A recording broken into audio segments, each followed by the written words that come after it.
Hello friends, कैसे हैं। आशा करती हूँ अच्छे ही होंगे। भगवान शिव की कृपा आप सब पर बनी रहे। आज फ्रेंड आगे की कथा को शुरू करते हैं। आइए चलिए। भगवान शिव द्वारा मय को वरदान। सनत कुमार जी कहते हैं, उसी समय मैं दानव प्रेम पूर्वक गदगद वाणी से भगवान की स्तुति करने लगा। भगवान शिव जी ने प्रसन्न होकर मय दानव से वर मांगने को कहा। मय ने कहा, हे देवाधिदेव, यदि आप मुझ पर प्रसन्न हैं तो मुझे अपने शाश्वती भक्ति प्रदान कीजिए।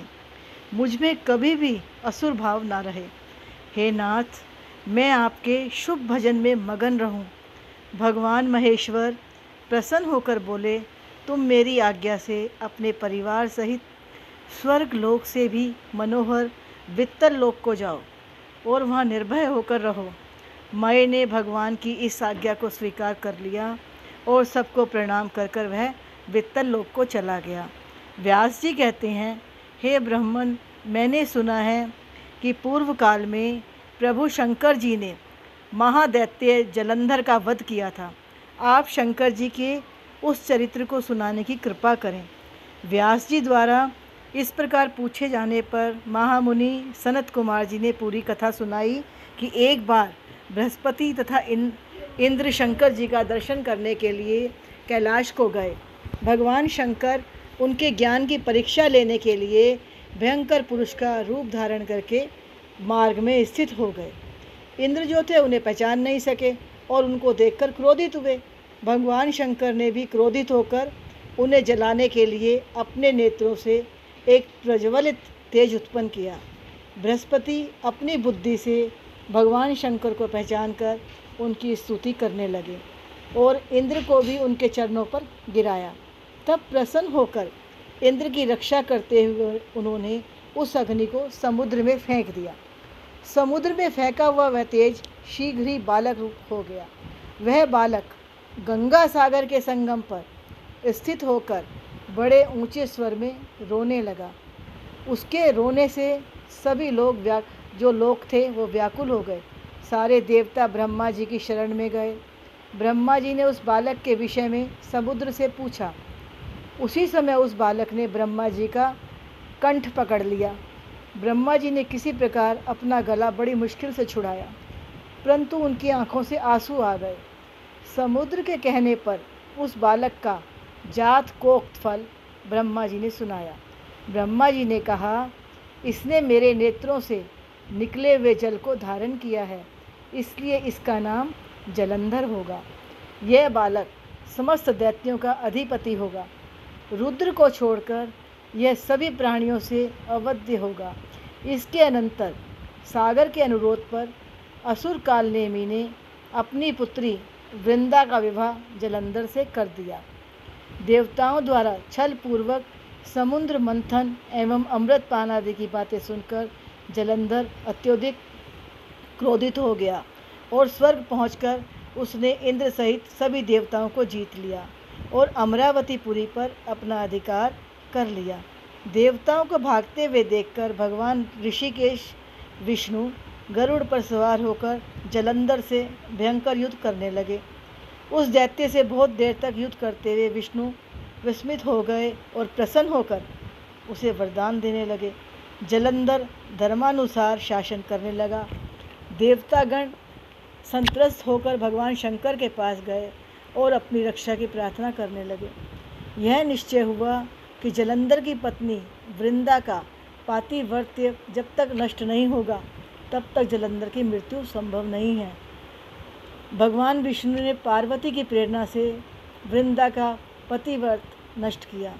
वृंदा को जब बात मालूम हुई तो वह अत्यंत क्षुब्ध हो गई और भगवान विष्णु को श्राप देकर अग्नि में प्रवेश कर गई। इधर भगवान शंकर ने देवताओं के कार्य को सिद्ध करने के लिए नारद जी को बुलाया। नारद जी देवताओं को आश्वस्त करके जलंधर के पास गए और उससे बोले, तुम्हारे पास संपूर्ण समृद्धि होते हुए भी तुम्हारे पास स्त्री रतन नहीं है।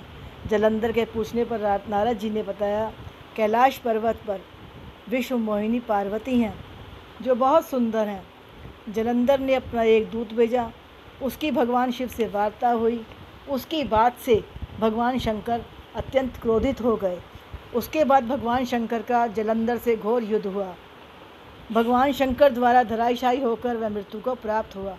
सनत कुमार कहते हैं, हे मुनि, अनंत मूर्ति सदाशिव के द्वारा उस समुद्र पुत्र जलंधर के मारे जाने पर सभी प्रसन्न हो गए और संपूर्ण त्रैलोक्य शांतिमय हो गया। कश्यप की पत्नियों में एक का नाम दनु था। उस दनु के बहुत से महाबली पुत्र हुए। उनमें एक का नाम विप्रचित्ति था। उसका पुत्र दम्भ हुआ, जो जितेंद्रिय, धार्मिक और विष्णु भगत था। जब उसके कोई पुत्र नहीं हुआ, तब उसने पुष्कर जाकर पुत्र प्राप्ति के लिए तपस्या की। उसकी तपस्या से प्रसन्न होकर भगवान विष्णु ने उसे पुत्र होने का वरदान दिया। उसके बाद समय आने पर साध्वी दम्भ पत्नी ने एक तेजस्वी बालक को जन्म दिया, जिसका नाम शंखचूड़ रखा गया। वह बालक बहुत तेजस्वी था। नित्य बाल क्रीड़ा करके अपने माता पिता को दिखाता था। इधर शंखचूड़ बड़ा हुआ, तब वह पुष्कर में जाकर ब्रह्मा जी को प्रसन्न करने के लिए भक्तिपूर्वक तपस्या करने लगा। उसकी तपस्या से प्रसन्न होकर ब्रह्मा जी ने उसे देवताओं से अजय होने का वरदान दिया। फिर उन्होंने शंखचूड़ को दिव्य श्री कृष्ण कवच प्रदान किया। ब्रह्मा जी ने उसे आज्ञा दी कि तुम बद्रीवन को जाओ और वहाँ धर्मध्वज की कन्या तुलसी सकाम भाव से तपस्या कर रही है, तुम उसके साथ विवाह कर लो। इसके बाद शंखचूड़ उस स्थान पर गया जहाँ धर्मध्वज की पुत्री तुलसी तप कर रही थी। तुलसी से वहाँ शंखचूड़ की वार्ता हुई और ब्रह्मा जी की आज्ञा से दोनों ने गंधर्व विवाह कर लिया। इसके बाद शुक्राचार्य द्वारा शंखचूड़ का राज्याभिषेक हुआ। उसने संपूर्ण लोकों को जीतकर देवताओं का सारा अधिकार छीन लिया। देवगण ब्रह्मा जी की शरण में गए।